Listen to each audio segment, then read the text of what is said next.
Guys, I'm so excited. Having created this channel, Mass Word, I want to use this medium to share my knowledge about mathematics. At a point in my life, mathematics was like a hard nut for me to crack, and I had to even write my work 3 times. My auntie kept on registering me on the same center because she doesn't want me to be involved in my practice. So I think on the first attempt I got F9. On the second attempt I got E8. It's not like I didn't know basic mathematics, but I think I kept on making one basic mistake. But for those 2 times I wrote, I didn't really know where my mistake was or where my error lied. But I took it the third time. I had to write WAEC again with my juniors in school.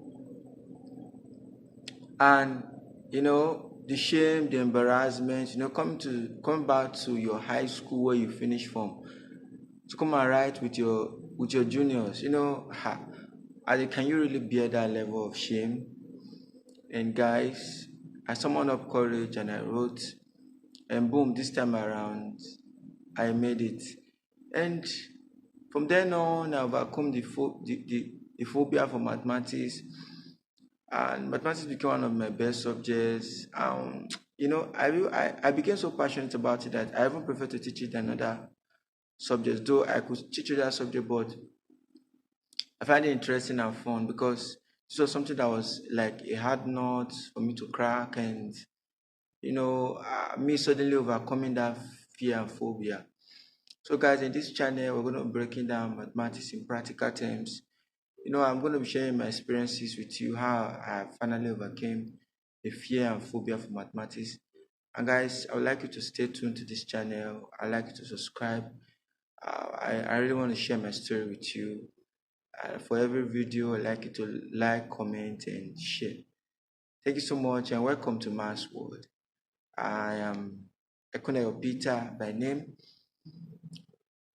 I didn't tell you the remaining part of that story. So even when I got to higher institution, most of my math courses for GSTs and even for departmentals, there was no one that I even got B. All of them were all A's. I really, appreciate the fact that I summoned up that courage at that first initial year and didn't give up. And is this experience I want to share with those who may be having fear or phobia for mathematics. Subscribe to this channel. Thank you for watching this video. So stay tuned for my next video, which is going to be my first post.